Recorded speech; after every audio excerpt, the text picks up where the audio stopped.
Today, I want to talk about activities with your loved one.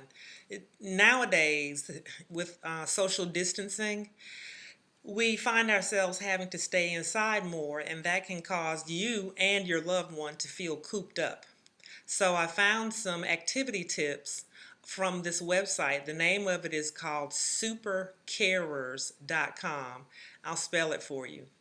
supercarers.com.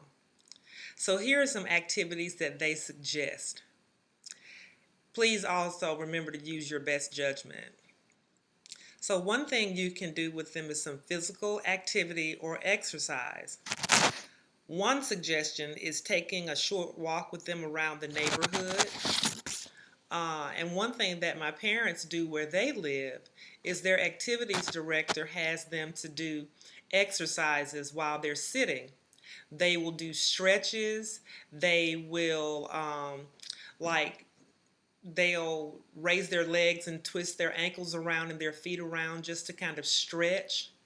They will also sit in their chairs and do activities like the hokey pokey, or they will march to music. They'll march to the beat of music that the activities director is playing for them.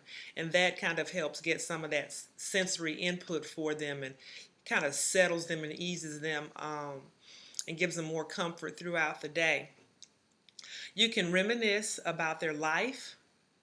Our loved ones love to talk about past. So one thing you could do is to interview them about their favorite loved one, or you could talk to them about their life, their childhood, and their family.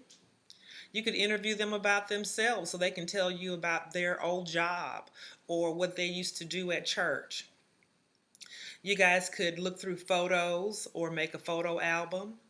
Looking through photos is something that my family and I did when my parents lived with us.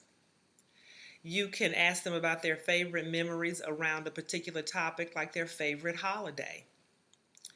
Another suggestion is to engage them in whatever their favorite hobby is. Another suggestion is cooking with them or baking with them. Depending upon your loved one's level of need, you could possibly let them cook while you supervise. Or if they can't quite do that, they can watch you cook. And you could just carry on a conversation with them or give them a small task to do, like sorting through the silverware. Another thing that you could do is let them have a plush toy pet. I've seen that really work out well for some people that I know of with dementia. They may not be able to manage or handle a live pet, but if you give them a plush toy pet, they can pet on it, they can pat it, they can, hold it up and talk to it, and it can be a way for them to have some mental activity. You could explore nature with them and get some fresh air. Once again, we're exercising social distancing. So some safe activities to do would be sitting out on the front porch or the back porch with them. Y'all could maybe plant some flowers or do some light gardening. You could sit in a garden or on your deck and listen to the birds. You could get some wind chimes and sit and have them sit out in the yard and listen to those. And you know, one of the smallest things that you could do that could bring some joy to them is to turn on a nature documentary. You could read their favorite book to them, especially if they have forgotten how to read. And a lot of seniors love to read the Bible. So, what you could do is read the Bible to them, or you could get them a picture Bible that they could thumb through. Audiobooks and books on CD are also a good alternative to having them read for themselves. You could talk about their favorite topics like their hobbies, their favorite soap operas, or their sports teams. You guys could watch YouTube videos with them about their favorite singer, their any kind of public figure that they may be interested in, or sports footage on YouTube. Music therapy is also another way to bring comfort and to stimulate the people with dementia.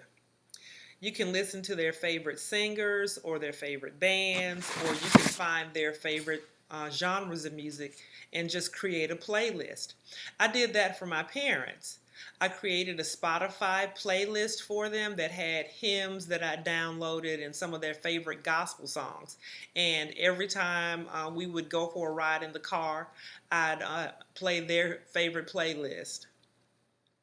You could show them videos on YouTube of their favorite singers or bands performing live as well.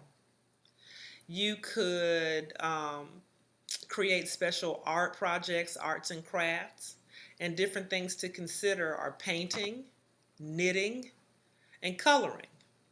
You can get a child a cross between one of the children's coloring books and some of the more sophisticated adult coloring books. Some of the more sophisticated ones have a lot of detail, but you can find some online that aren't quite that childish for them to use. And so another thing you can do is just engage them in some simple and fun activities, especially those that they used to love to play. Games like dominoes, bingo, old board games like checkers. Now, one thing that my dad is really good at is checkers. And when he lived here, we played all the time. And believe it or not, he could still beat me on every round of checkers. Finally, you could do some simple things like you could give them some laundry to fold. You could give them some socks to pair. You could have them sweep. You could have them clean silverware. You could ask them to prepare the dinner table.